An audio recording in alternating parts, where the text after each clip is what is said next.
Fine. Hello and welcome to Motivate Winners Interviews.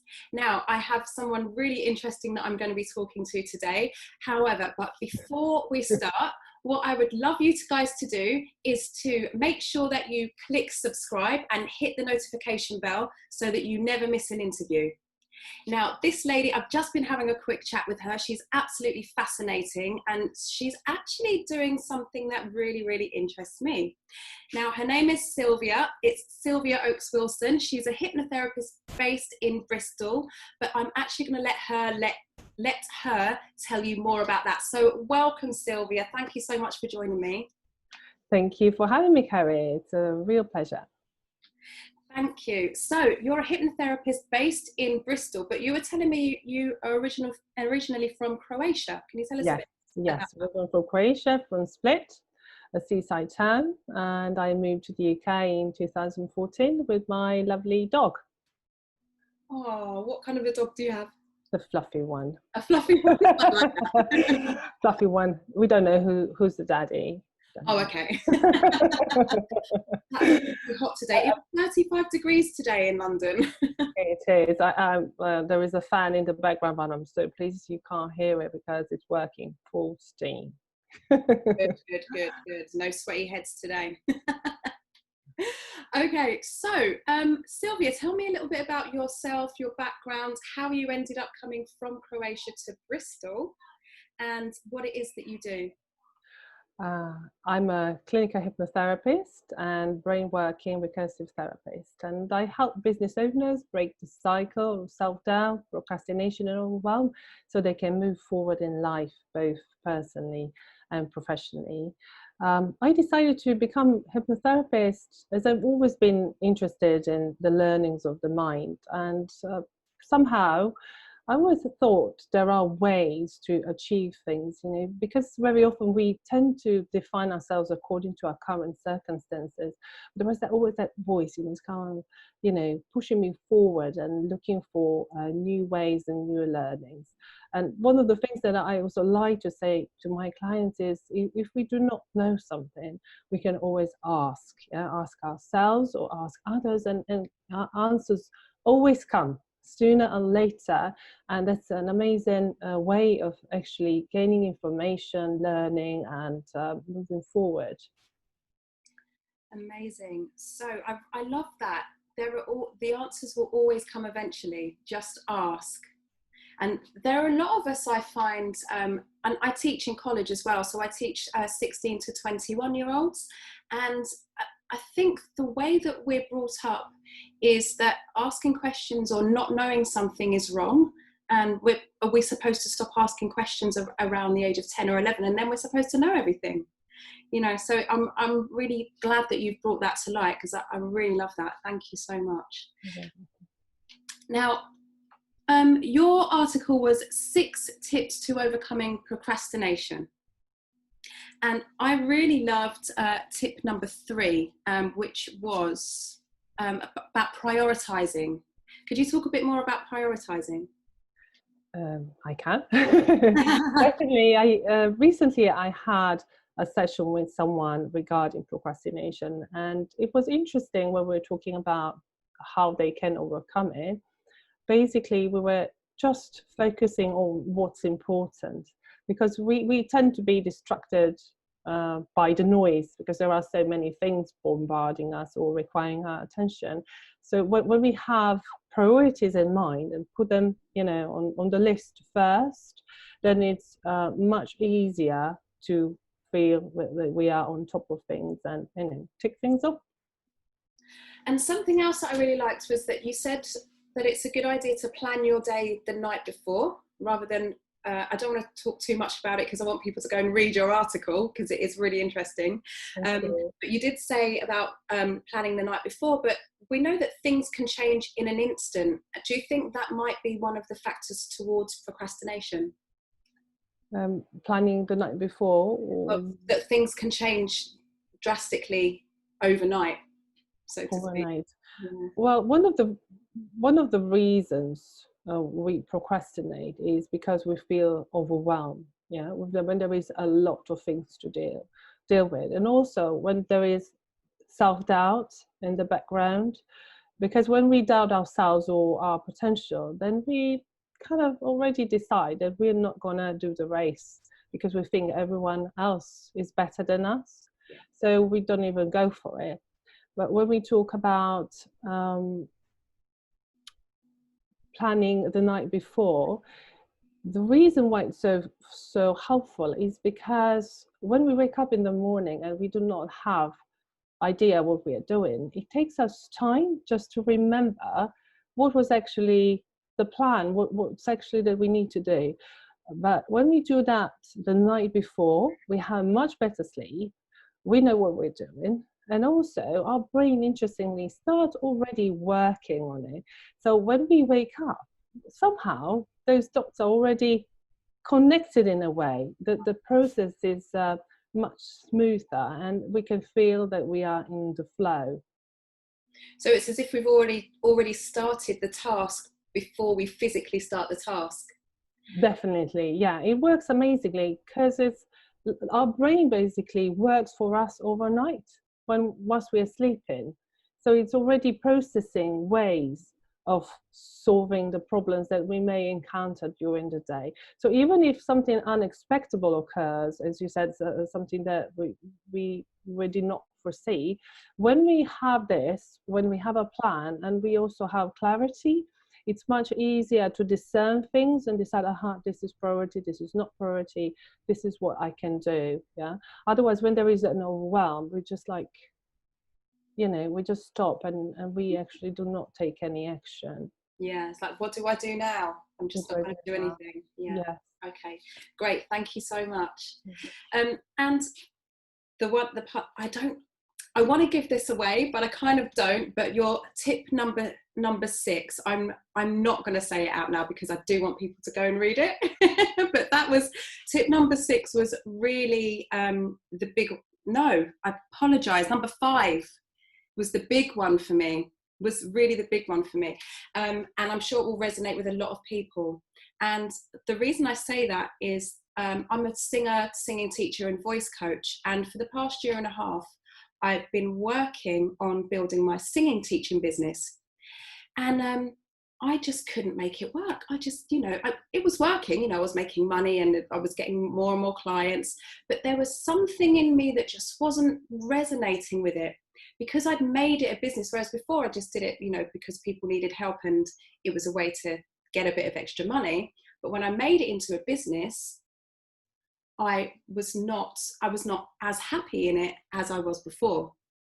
Now that I've moved into something else, then I'm a lot happier. So number 5 was great. So if you haven't read Silvia's article, please do go and read it. Go and subscribe and do read it. If you're already subscribed, go and have a look, because you're going to find it fascinating, really helpful. Even we get lots and lots of tips about procrastination all the time, because all of us procrastinate in one way or another, right? And so it was really nice to find a nugget that I hadn't seen before, and I'm sure other people will as well. Nice. So could you tell us a bit about brain working recursive therapy? I've never heard of this before, and it really sounds awesome. So tell us something, please. It is a fantastic technique. And I'm an advanced practitioner of BWRT. It is a model of psychotherapy created by Terence Watts. I like to say, and personally for me, because I've learned a lot from Terence, I attended lots of his courses. He's one of the most brilliant minds in the world of psychotherapy. Wow. And this technique does not involve hypnosis, and basically we work on creating new responses, new neural pathways. It is like we are looking at an album of photos, when we look at the photos, and then you see the picture, you see the image, but basically there is no emotional connection to it. We can't get into the emotion that we were feeling at the time. It takes us few seconds. Yeah, it takes us a few seconds to kind of go into it.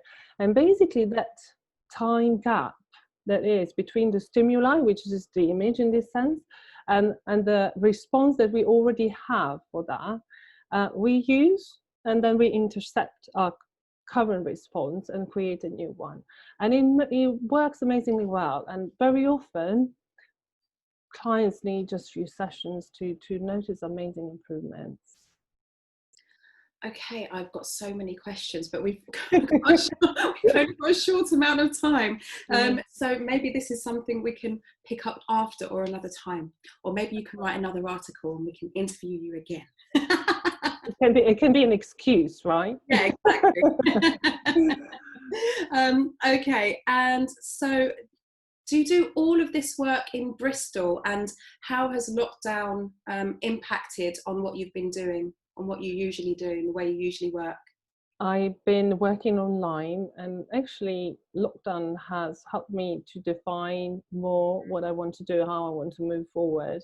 So recently, throughout lockdown also, I had the opportunity to connect with other business owners outside Bristol area, and recently I decided to move more internationally, and that's a vision I have for myself and my business. And basically, you know, there are techniques that are out there and that are amazing, and I just want to connect with people wherever they are, so they can move forward, they can achieve the results they want to achieve irrespectively of their location. And that's the goal. I feel like lockdown this is something that we have, as entrepreneurs and as business owners, have known for a long, long time. You know, the world is getting smaller and smaller and smaller. We don't have to be in the same location as other people to get the job done. And I think lockdown has, as you know, always a blessing in disguise, right? This is one of the things that it's taught us, and how people can get, as you said, get more clarity on what matters to them, you know, what matters to us, what we want to do, how we want to move forward, connect with other people and help other people, because that's what it's all about, hopefully.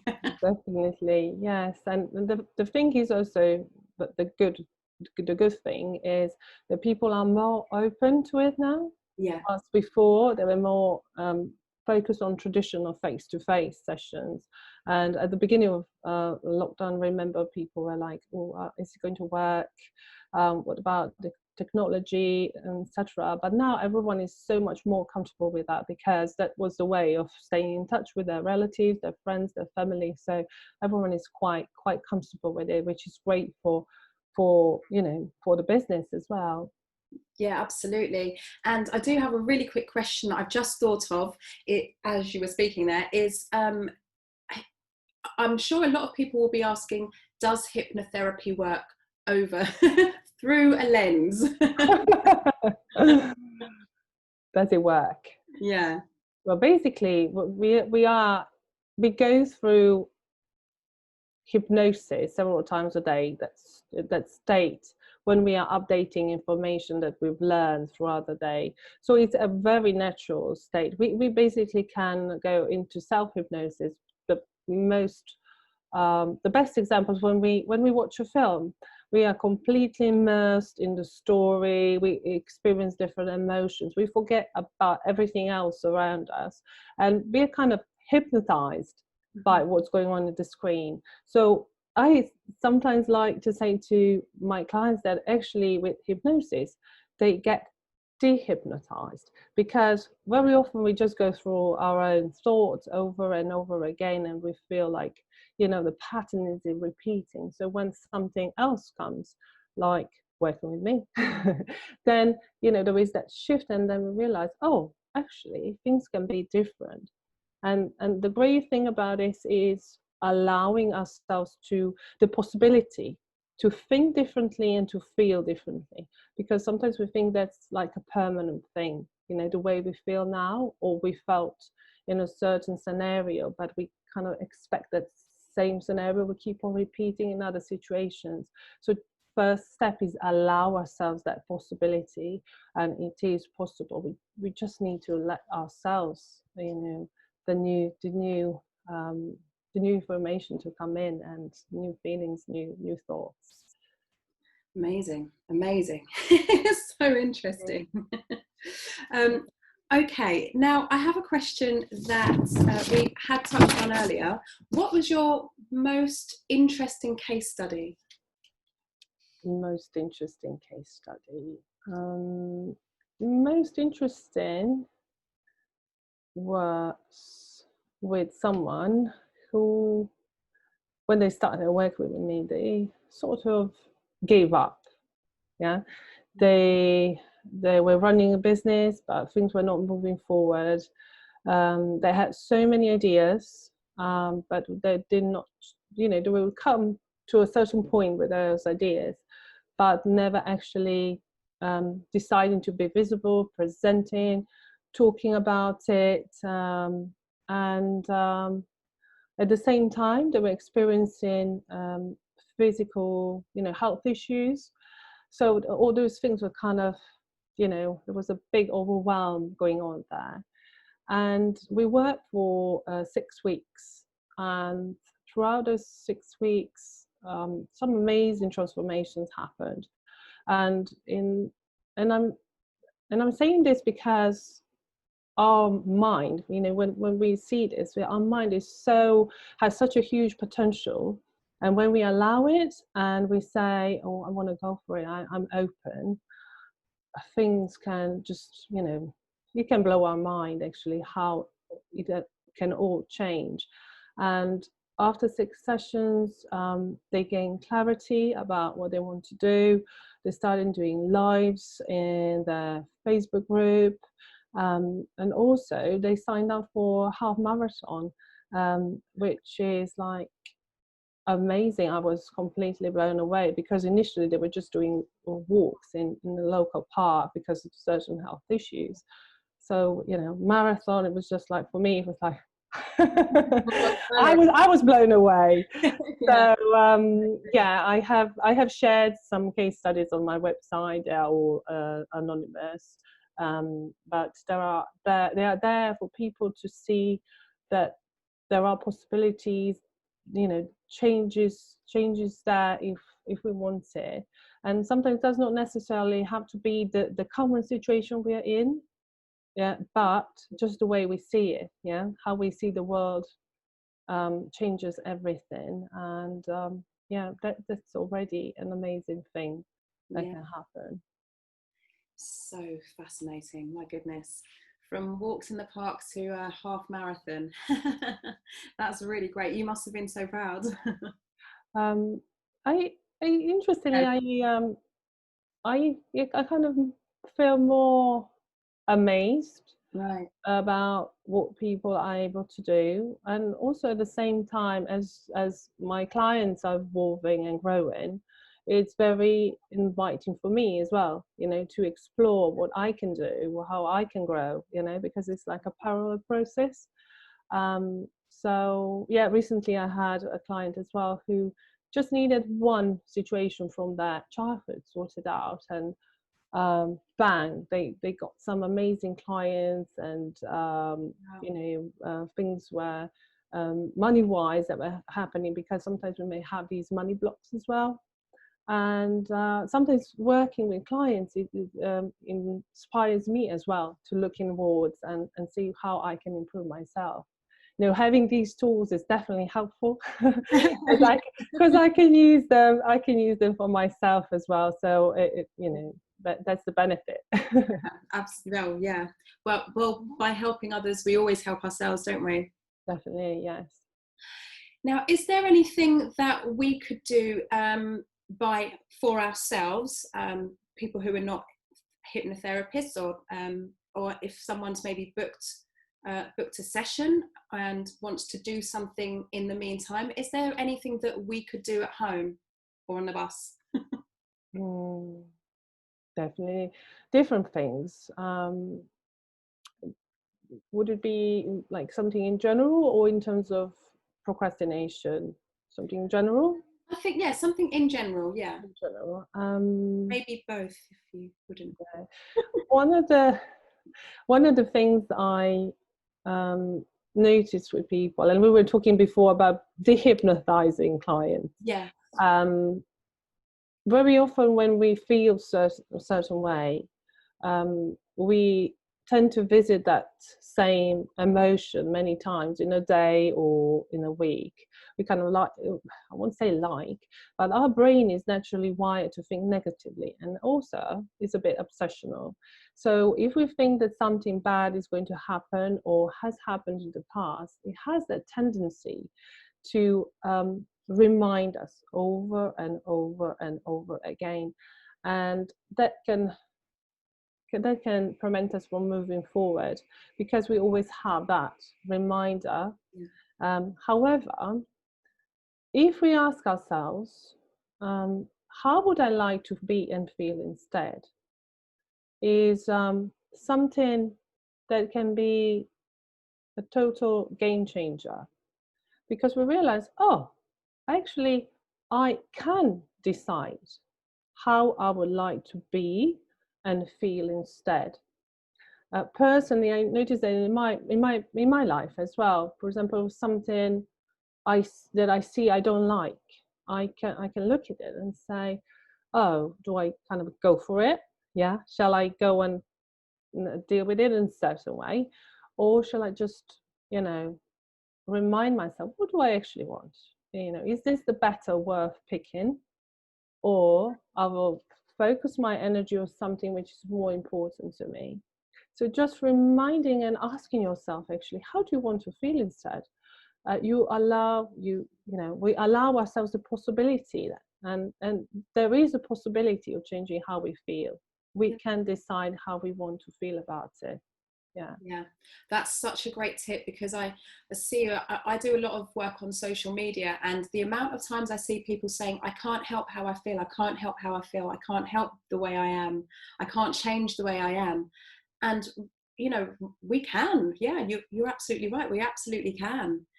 We can change the way we feel about something and our response to something that's happening around us, rather than, a very wise man said to me last year, things are not happening to you, they're happening for you.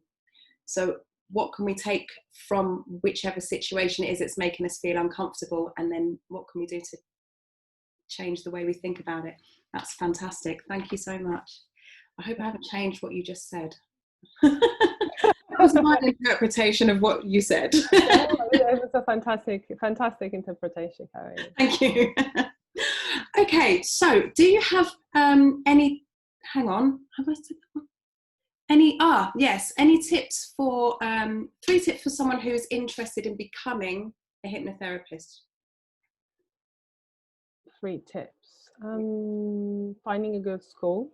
Yes. A good reputation, definitely. Recommend? I trained with the Clifton practice. Great things about the Clifton practice, it was in person throughout the whole time during the course. We had clients at the same time. It was like the students practicing, so we were not charging, but it was a great opportunity to actually start, immediately. Learning a lot about the brain, having that knowledge I find it very helpful and very important, because big changes sometimes happen just during the consultation. We don't do any therapy, but just for conversations and sharing knowledge about why we experience in certain ways, how our brain actually works, and we find ourselves in that cycle, can be, a light bulb moment. So I would definitely recommend that. And also learning from a school that is accredited. Yeah. So because there are different centres later on when we want to be insured, and when we want our diplomas to be acknowledged, and it's definitely worth checking with associations that has been accepted. CNHC is a good place to check, because they might see, whoever is interested in becoming a hypnotherapist, they may see which centres are accepted, so they can check with them as well. Okay, so CNHC. And tip number 3? Tip number 3, having the drive. Well, that's very important. Having a drive, definitely. Yeah. Yes, Yes, because it's the course is basically a beginning. It's I would say just a beginning, and there is so much to learn, and having the drive, the interest, the passion is definitely something that I would say one needs to have, because there is a lot to learn, and to become a good therapist, one has to know things, I'd say. And I remember when I started as well, it was very inspiring, and it was really prompting me and also my colleagues to learn more, and we would often meet maybe every once in a quarter, before the lockdown as well. Yeah.